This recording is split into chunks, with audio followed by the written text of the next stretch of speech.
We have risen from the ashes to school the masses. Hello everyone, welcome to another edition of the Scholars of Wrestling Show. I am your man behind the microphone, Scholar Jeff. To my left is Scholar Brian. Hello everyone out there. Tell me, Scholar Jeff. Why yes. Where is our esteemed champion? Well, first time I have to check my clear liquid. This is dramatically bleach free, but yeah, that's what I do now. I pay attention to the things I'm drinking, and yeah, all that bleach that you poured into my water, yeah, turns out apparently Scholar Tara can't tell when I switch the water bottles. So yeah, right now he is currently enjoying his vacation in Florida with his family. So, I hope you're enjoying your vacation and your well-deserved time off. And always keep your head on a swivel. Yeah, around us. Especially around me. Hey, I was going to say, that certainly was not my idea. Survival of the fittest here on the Scholars Wrestling Show. We do what we must to survive and thrive, much like the world of professional wrestling. And there's a lot to get to it. But first, there's a little something that we need to touch upon. A little bit of fun news. And we're going to take care of it with a little segment we like to call Backstage News. Cooking, man. Yes, cooking, man. Because this week I have just gotten my grubby little paws on this bad boy. The new hot off the presses WWE Cookbook. Yes, I actually bought this thing. And you know what? I actually dig it. I have seen this man cook stuff out of the last WWE Cookbook that they did. Yes, I did. So this does not surprise me one bit. No, and you're probably wondering, Scholar Jeff, what the hell? Why are you buying a WWE Cookbook? Isn't it just more of the same? Well, yes and no. Yes, it is more of the same, considering that this is a book with recipes in it that can be cooked. But their method of delivery is very different. Where if you have ever seen or heard of any of the recipes from previous books, where it was basically a bunch of wrestlers submitting recipes that they either just do on occasion or have heard of in passing, but other of the recipes submitted were actually seemed like old family recipes that were actually turned out really good. This one is not quite like that. As a matter of fact, I'd say it's more of the opposite, in the sense where they just got a bunch of really solid looking recipes, and they just threw a bunch of WWE wrestler-themed puns at the wall and say, hey, let's match these up and see what we can make happen here. Sounds like something that WWE would do. And it sounds like something that I would buy like a sucker. But in all seriousness, it seems like, generally speaking, a lot more of these recipes are actually a lot more appetizing than you'd think. And they're all get grouped up by category, and they're loaded with puns, as in Big Show's world's largest pancake, which is just literally it's a big old pancake. That's literally all it is. Pancake. Just one obscenely large pancake. But then again, they'll also have stuff like, oh, here we go, Degeneration Eggs, which is some sort of huevos rancheros thing, which actually looks really delicious, and I want to make it. But then again, my uncultured plebby ass would probably just be like, oh, this is just like, it's just huevos rancheros or something. And meanwhile, I'm just making it like a sucker, thinking it's some exotic, never-before-seen egg dish. Let's see, what else we got here? Point out, and we're loaded with puns here. Nacho Man Randy Savage, which I am absolutely going to make for my WrestleMania party. Except for some reason the recipe calls for chopped up Slim Jim sticks, which, no thank you. Then it's not a Nacho Man. But do you want to be a Nacho Man? Okay. Everybody wants to be a Nacho Man. Okay. It's a recipe and a tongue twister. Rowdy Roddy Piper Pepper Poppers.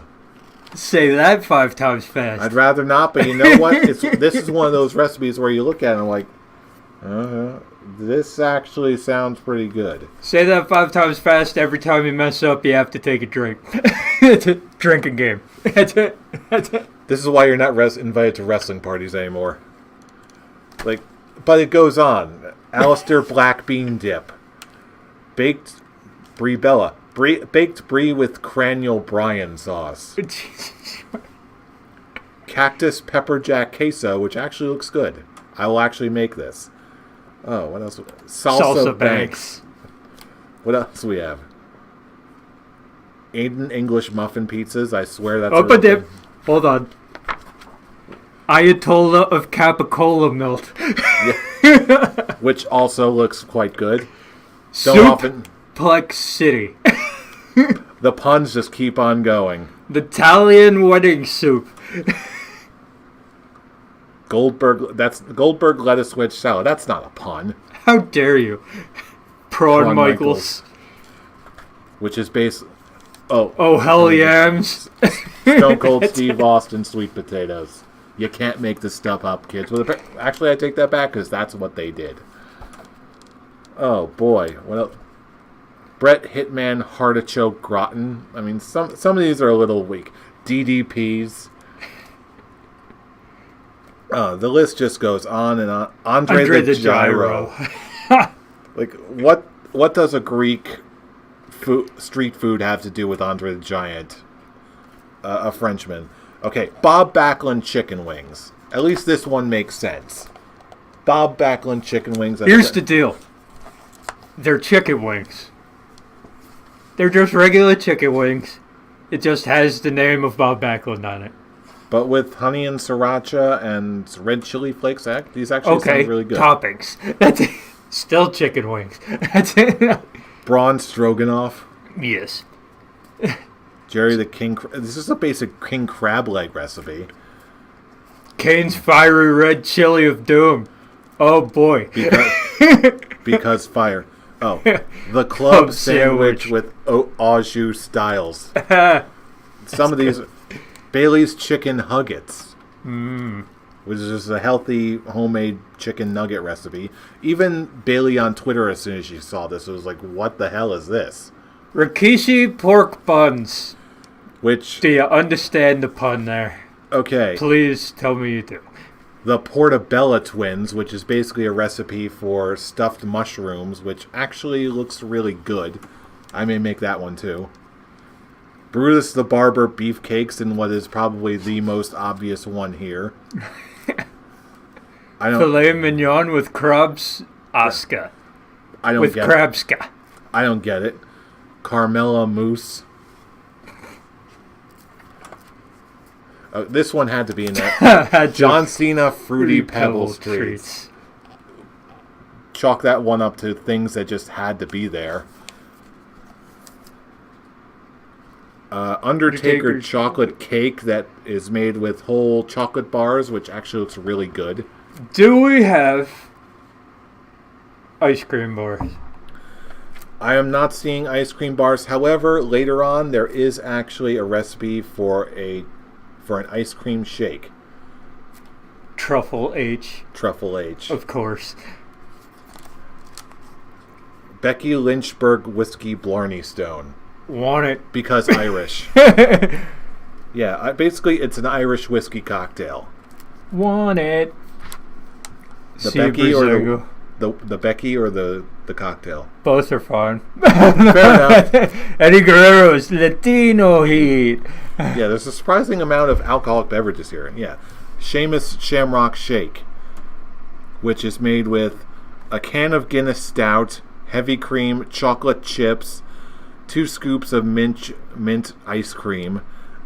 Like, this thing looks denser than a really dense thing. Like, if you do this, you won't have to eat for a week. And, of course, the classic pun, Kofi Kingston. Kofi Kingston, which is the most basic Irish coffee recipe you have ever heard in your life. I also like Ginger Mahal. Yes. I do. Ginger Mahal. This is just WWE The Puns with Recipes Included edition. That's all this is. But you know what? Not for nothing. If you like wrestling and you like to cook, as I do, there's plenty to like in this book. Particularly this time of year when you got WrestleMania coming in. And if you don't have tickets, well, grab this book, make some snacks, have a nice viewing party for yourself. Boom. I would give it... I have not tried any of the recipes just yet, but tentatively I am going to give this a full beard. Pretty solid, nice addition to the way they've been doing the recipes and the cookbooks since dawn of time. Subject to change with the results of the recipes that are given. Yeah. If the Cactus Jack queso comes out tasting like ass, I'm probably just going to drop it to a clean shaven or something. I don't know. But anyway, stay tuned. Try the recipes. But in the meantime, we got this week of wrestling to talk about. Starting with Monday Night Raw. And it turns out, we've got Roman Reigns versus Drew McIntyre being set up for WrestleMania. I believe you have something to say to this. Talk about a slaughterhouse. These two men are going to rip each other apart at WrestleMania. And they did. I think they went about this in a smart way. Drew McIntyre takes out Dean Ambrose. He beats Seth Rollins.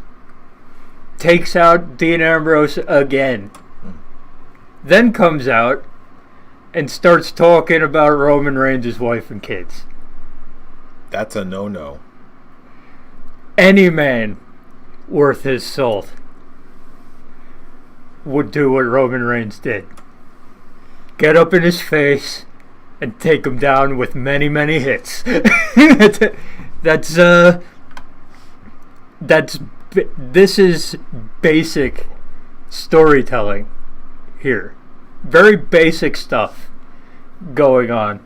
But sometimes the most basic, the most simple is the right way to go about setting up a match. And Drew McIntyre's probably going to lose at WrestleMania. But, okay, he can say that he fought the returning epic babyface Roman Reigns at WrestleMania.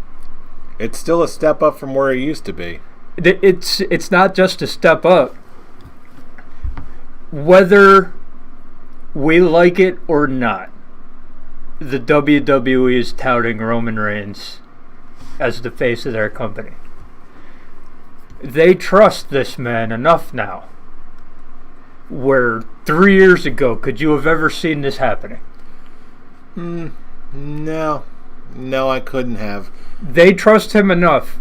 His first year back with the company, okay, he's facing their top guy at WrestleMania. That's all I need to know. Win or lose, he's already won.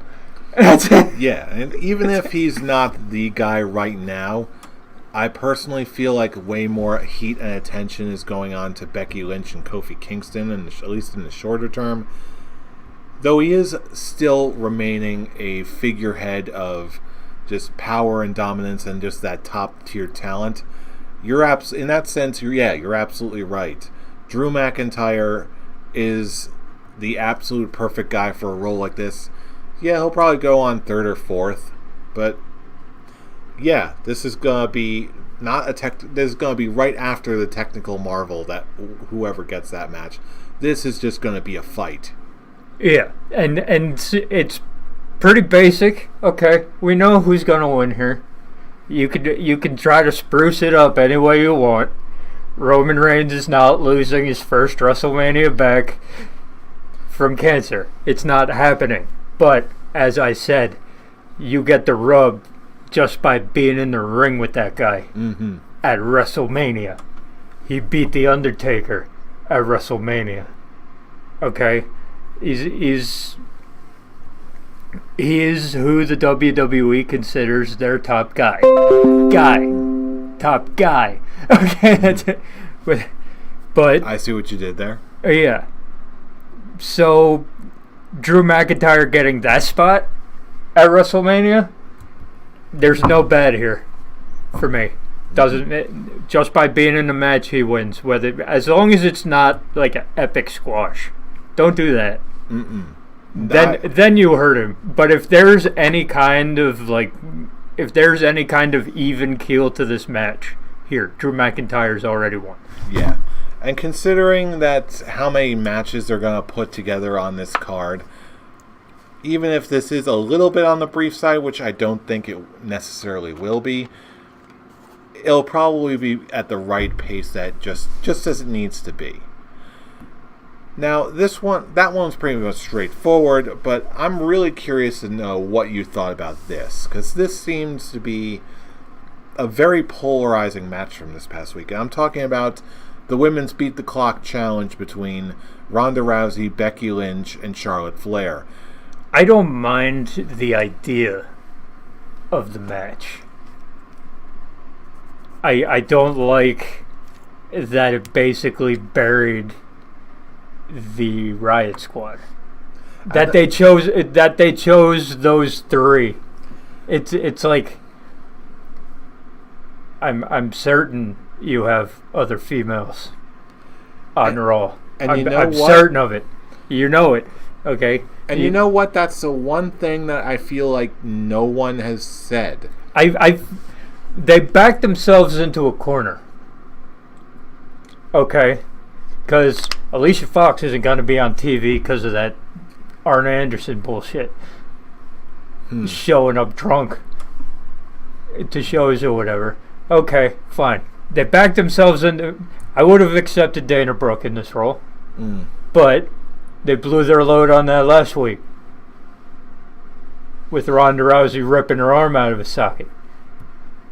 So I'm like, if you held that back until this Beat the Clock Challenge, okay, you can keep... It's just the fact, okay, it made an entire stable look pretty weak. It did. Yeah. And the fact that you do have other women. Even you got two people from SmackDown, one from Raw. Okay, you could have brought some SmackDown people over for Raw to do Beat the Clock Challenge. You could have done that.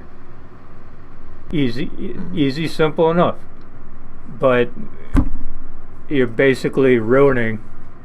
Is the faction good?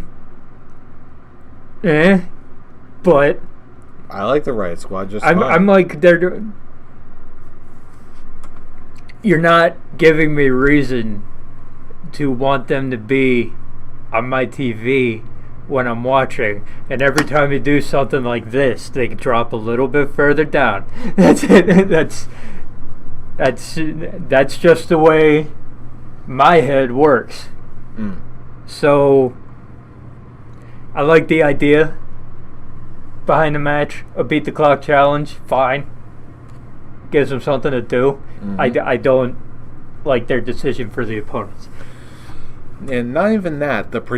By far, the biggest criticism I've seen of this match is it's pointless. It doesn't mean anything. Well, I mean, have you heard this criticism? Because I do. Does it actually disagree with it. Does it actually, like, is there an advantage? Because normal Beat the Clock challenges, it's like for the 6th spot to come in last at the Elimination Chamber, or number 30 in the Rumble. That's how these things normally work. So it's like there is a point there. There absolutely is. I want to hear what you think the point is. That's the problem. Okay, does it give anyone an advantage going into WrestleMania? I mean, like, rules-wise. Rules-wise, no. And I do not believe that was the point of this I get that with Becky Lynch winning, she goes in with a whole lot of confidence and all that. It doesn't necessarily mean confidence, that she's going in with confidence or momentum or whatnot. The point of this match was not from a rules perspective like matches like this typically are. Instead, the purpose of this match was to convey without words how Becky Lynch could hang with everyone else, how she compares to everyone else right now, 1 week before WrestleMania, by wrestling and just tapping someone out faster than Ronda Rousey and way, way quicker than Charlotte could do. This shows, again, not tells, shows that in a world full of Ronda Rouseys who are legitimate badass warriors and Charlotte Flairs who are just absolute genetic specimens, that she, by sheer virtue of being tougher and scrappier, and you can just hang in there with the best of them, and can absolutely hang with the likes of Ronda Rousey and Charlotte Flair at the same time in a very credible way. So basically, okay, rules-wise, that perspective, this match means nothing.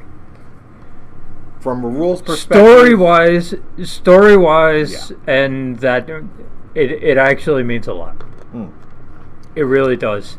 And it's a visual indicator of where everyone stands going in 2 weeks from WrestleMania. And you we can also see at a glance. You can see it. We also need to realize that you're reading this off of Twitter and social. People don't like to think on social media. Exactly. So, by the way, follow us on Twitter at ScholarsOW. So it's take everything said there with a grain of salt. It takes a lot to make these people happy. Okay, and they'll nitpick the shit out of everything that's on that show. Like, is that segue into Triple H versus Batista? Give me what I want. What I really, really want. And what he wanted was apparently Triple H's career on the line, which I do like that. I do like that when Triple H was reading that letter that the Spice Girls reference came up. I gotta say, I did enjoy this promo from Triple H. That was fun. This is Triple H in rare form. And yeah, this was good, and it leads me to wonder. It is very rare that a career is put on the line in a match where the person whose career is on the line wins. Yeah, it's Chekhov's gun. So, is this Triple H's way of stopping the ring work and going straight main office? It's entirely full authority figure, that kind of deal. It's entirely possible. However, one thing that gives me pause here is just the physical condition that Triple H is still in. We have to remember, huge. He did one match in Saudi Arabia and tore his pec muscle. One True. match after, what was it, 6 or 7 months off? Because he wrestled at WrestleMania last year, right? Yes. Yeah, and then he had one more, and then he had the match at whatever that Saudi Arabia show is that nobody talks about anymore. that nobody wants to talk about. He had that one match, and he tore his pec, which led to the amusing image of the Undertaker throwing himself into the into the barricade because Triple H couldn't actually do it. Oh boy.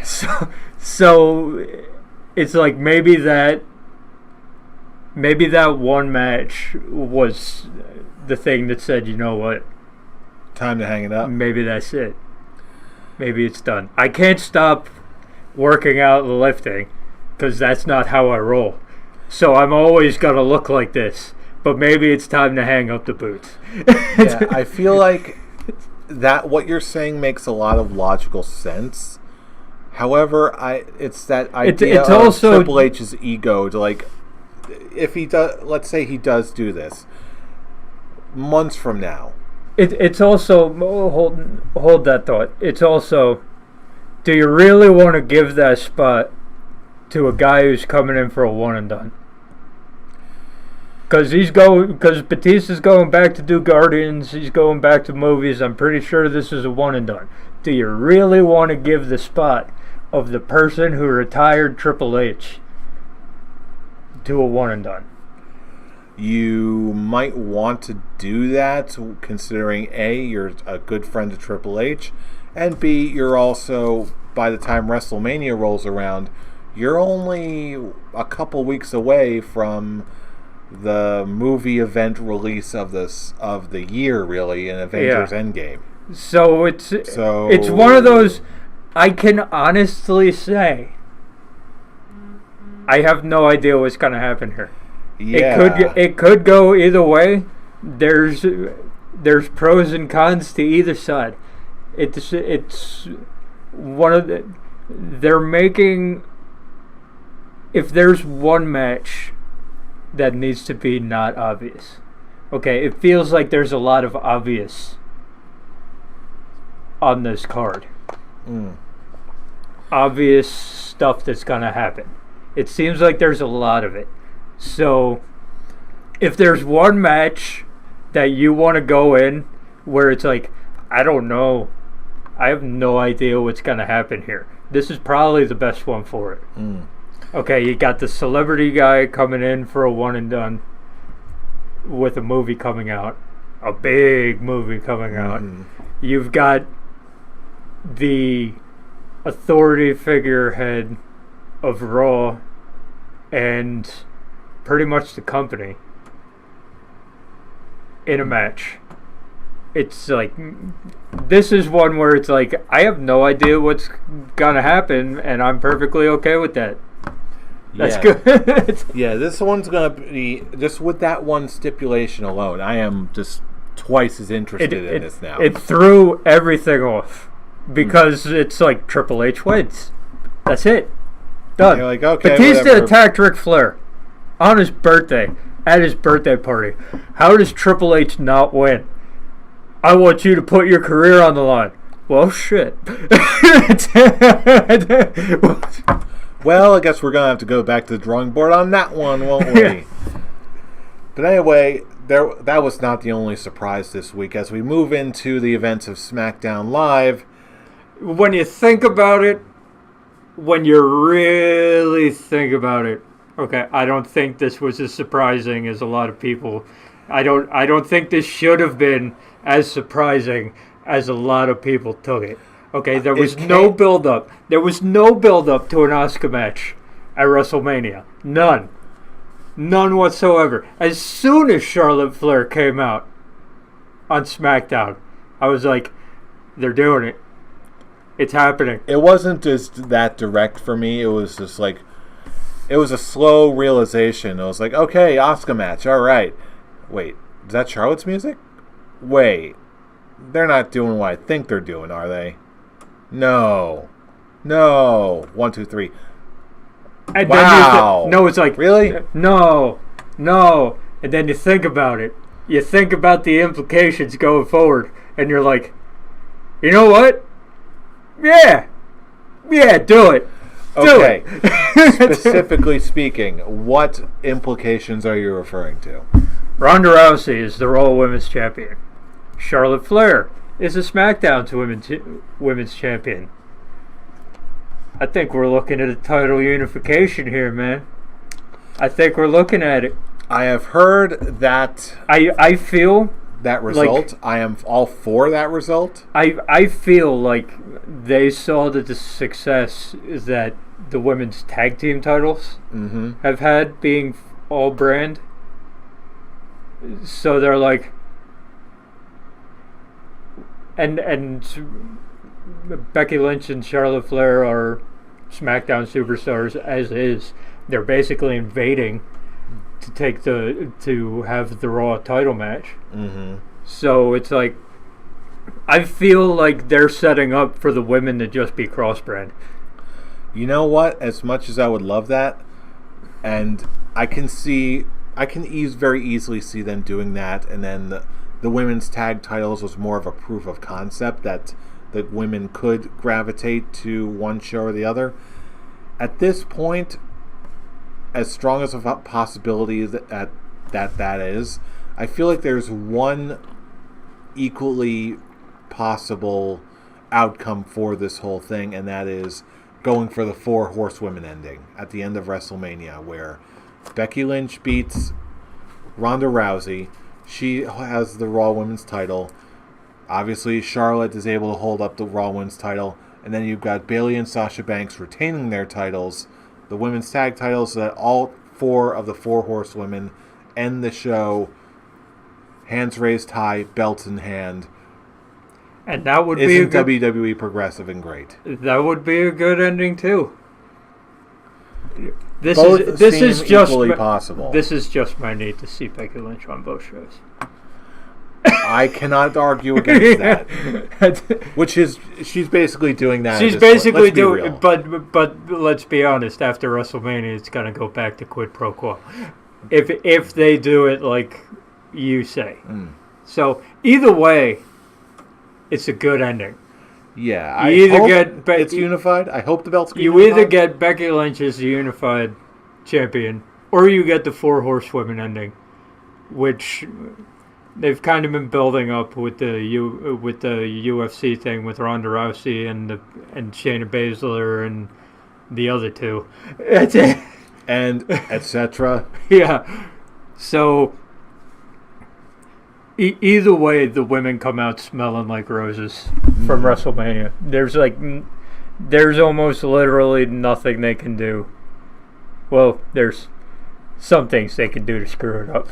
But there's always a way to screw it up. Who are we kidding? But I don't think the WWE is that stupid going into the show. There's been a plan in mind, and you've talked me into it. I want to see that 4 horsewomen ending for WrestleMania. See, I don't want to see that 4 horsewomen ending. It's just too cheesy and schmaltzy. But you know what? It's the way that WrestleManias end. But I don't wanna. I don't wanna. You had the celebration at the end of WrestleMania that nobody talks about. You know, Benoit Guerrero. You mean the one I was there for and I know happened, WWE? Yep. We all know it happened. Childhood you can try ruined. to hide it all you want. We know it was there. But it's been a while since you've had that feel-good ending to a show, and I feel to a WrestleMania, and I feel like it's either going to be that, or for some reason they're going to have Rollins and Lesnar and the they already announced. They already confirmed that was going to be the ladies. Yeah, I knew that. My mind is gone. And besides, if they do want that feel-good ending, the presence of Becky Lynch holding both belts very high in the air, just on the turnbuckle, raised in victory. But remember, you can get that feeling too. Remember, this is the WWE we're talking about. I don't care about WWE. They like multiple people being out in the ring for the happy feel-good moment at the end of WrestleMania. You can fake temper tantrum all you want. Yeah, I don't want it. That's it. But thankfully, we'll find out on Monday. Oh yes, we will. That will set the stage and set probably set the precedent. If there's no announcement of a unification, we know where this is going. Pretty much. But anyway, that's not the last thing we've got of note from SmackDown this week. We of course got now another gauntlet match with the tag team division, where we got Big E and Xavier Woods running the gauntlet of tag teams. There's only one thing that matters here. There's only the Usos. Yes. The Usos. Vince McMahon did not expect that not everybody would kowtow to what he wants for WrestleMania. He expected that it was going to be the same as last week. Mm-hmm. Except he picked the wrong team. Because the Usos were like, nah, man. Kofi deserves it. We forfeit. Which was a great twist. Especially since Xavier and Big E were just selling it just like, okay, bring it on. I can barely stand it, but I got it. And then just the Usos were like, nah. We're good. We'll get you later. You earned this. Go away. Like, get out of here. Yeah. Get out of here, kid. You bother me. Yeah. But anyway, you are not. Once you know it, you are not locked in our penitentiary this week. You got a conjugal visit, Oos. Go. Yeah. But then, sure enough, Daniel Bryan and Rowan. Wow, I almost blanked on there. Yeah. Of course. Counting them out there, too. New Day win. Kofi is going on to WrestleMania to fight for the WWE Championship, and the crowd goes wild. And if Kofi Kingston does not win, talk about the shitstorm that's gonna go through that stadium. They already have the shirts printed up, and they're not going to leave that money at the door. Not going to happen. Not to mention, he's over. He's earned it. With all the shit, it's a great look they had him put up with the last 2 months, Steve, and get this. I'm telling you, I am telling you, this is parallels. Parallels to what? Daniel Bryan. As I said, Daniel Bryan was a hero long enough to see himself become what he hated back then. And Kofi Kingston took his spot. This started, the parallels really kicked in when Daniel Bryan was all Kofi Kingston is a supporting player in my play, in my movie. I'm like, that is Daniel Bryan's version of calling Kofi Kingston a B+ player. Mm-hmm. So I'm like, this is parallels to WrestleMania 30. This is basically exactly what happened. Mm-hmm.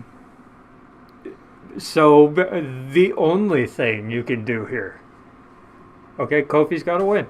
Mm. Kofi's got to come out as champion. Give him a run. He did this. This is a legacy title win that will actually be earned. Mm-hmm. And could actually have a really good run. Normally, legacy title wins, other than JBL. Mm. Okay, other than that, legacy title wins, they normally flare out month, 2 months. They got something here. And yes. If they're smart, they'll run with it. Yes, and honestly, that's the longer-term reason why I want to see Kofi win this, is just what they can do with the New Day in terms of a concept. One thing I've always loved in wrestling is the idea of factions, where just because you have a group of 2 or more guys, that does not necessarily mean you need to relegate them to strictly a tag team. Or the Freebirds or something. No, you can also have all 3 guys support each other. you can have all three guys go for different titles at different times if they're not in the tag team division. And really, the Shield was really that proof of concept for the WWE. And just seeing what the New Day have been doing with their characters, it's built into their characters, and they've conveyed this to the audience that this kind of dynamic can and will exist. That just because one guy gets the title shot does not necessarily mean that everyone needs to go rogue or go jealous or anything like that. Don't do that. Yeah. Do not do that. No. The past couple weeks of programming have shown me that WWE knows what is possible, or at least Big E and Xavier Woods know what's possible. Let's hope that they keep it that way, because given how micromanaged the WWE is and how many words they're given to say, I would have a hard time believing that they do not at least have the nod from WWE to say what they said. I don't have a problem with that. What I'm saying is, this is the one time where we don't need the jealousy angle. No. We don't need a faction to break up because someone won the title. Okay? Your example of the Shield, there was a jealousy angle there. Okay? Yeah. Seth Rollins. That whole thing. It's like, sometimes a faction should stay a faction. I honestly don't think the Shield should have ever broken up. Maybe gone and done separate things. Okay, but still, when it was needed, okay, they could come back together as whatever. Now they did that, but we had 3 years in between of the jealous and the normal storyline breakup of a faction. Okay, I think that the New Day is a chance for the WWE to learn from that mistake.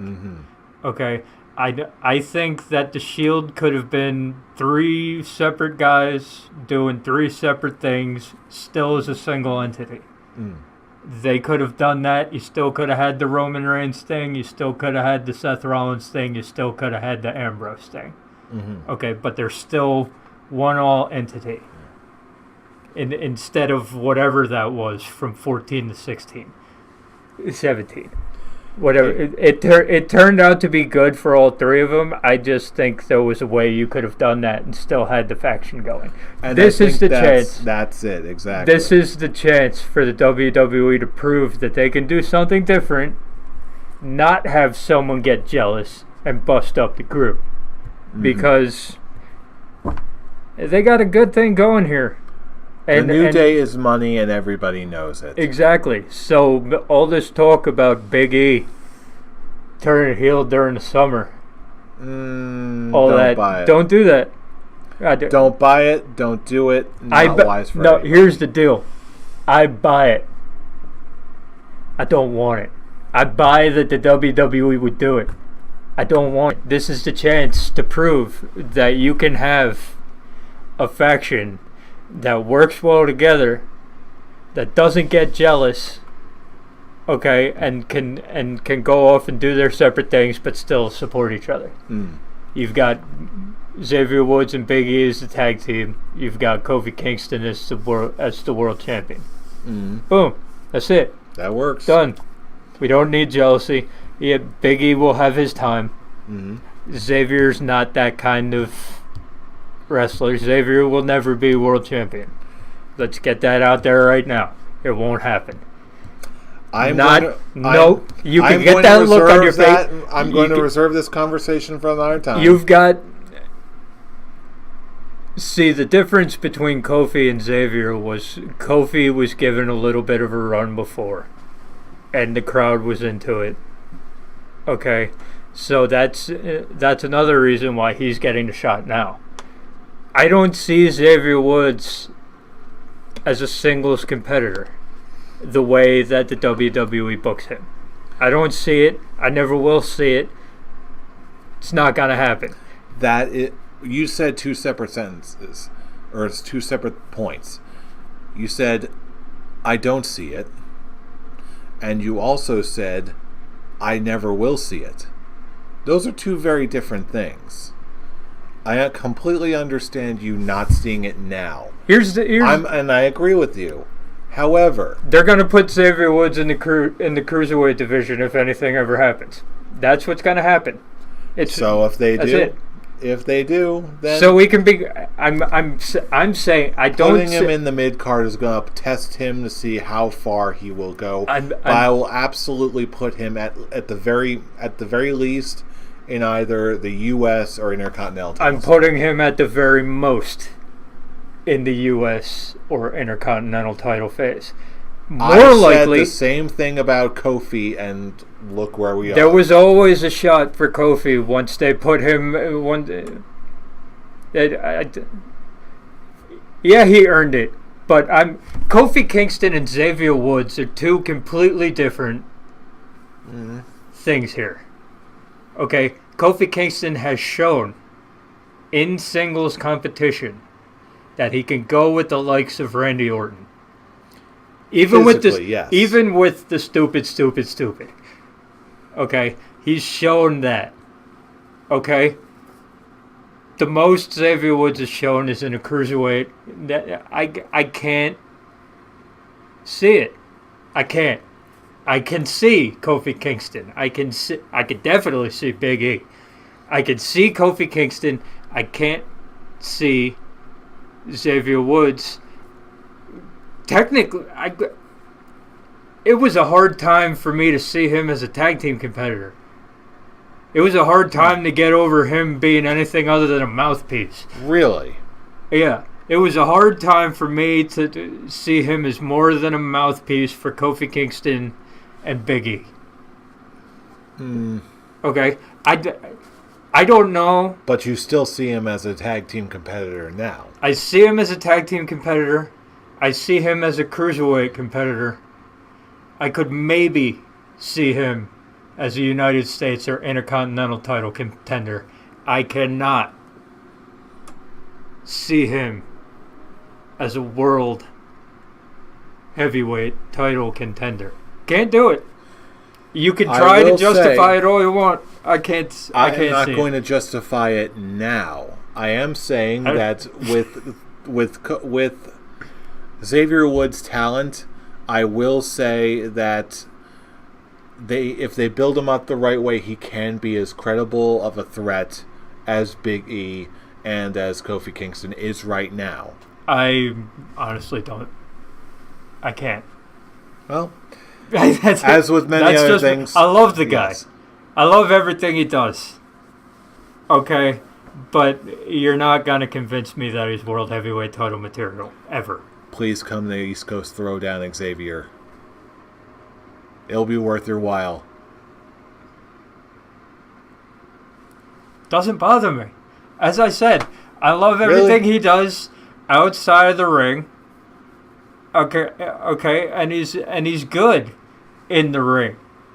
Just there's nothing about him that screams world heavyweight title to me. Well, Kofi Kingston has always. There is no yet. There is always a yet. You're not. It's not going to happen. And if it does, of positivity. Anybody? If it does, okay, I will be the first to eat my words. Okay, I can accept this. I will be the first to eat my words, but there's at this point in time.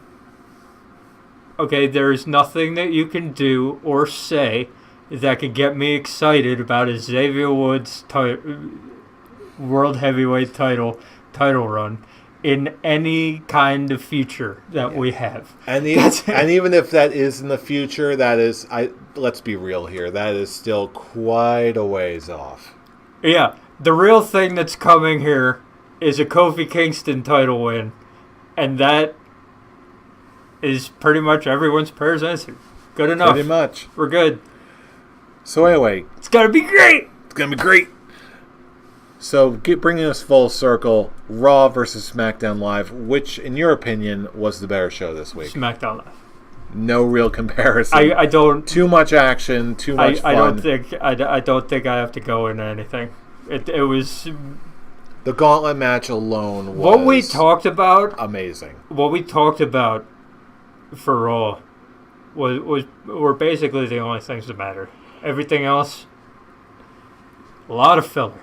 A lot of filler. It's 2 weeks before WrestleMania.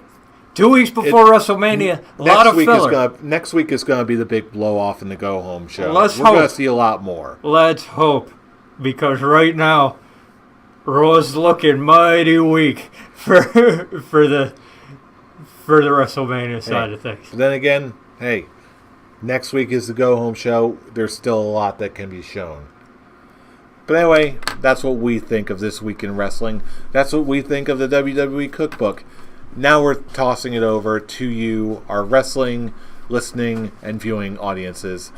Let us know what you think. Join us wherever you are all across the internet. If you're on YouTube, you know what to do already, so we're not going to repeat it again. If you're on Facebook, look us up. Run a search for the Scholars Wrestling Show. Throw us some love there.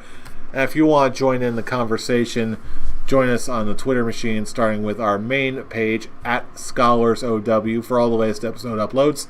And, of course, you can also join us on our personal Twitter accounts, starting with Scholar Brian. Where can he reach you? You can reach me putting up GIFs of Bleach at Atomic Beanpole. You can reach me at I'm Robbie Rage. And you can also reach our current reigning and defending Scholars of Wrestling champion, Scholar Tarek. Join him in his recovery at the Avataric. Recovery, huh? Yes. Vacation.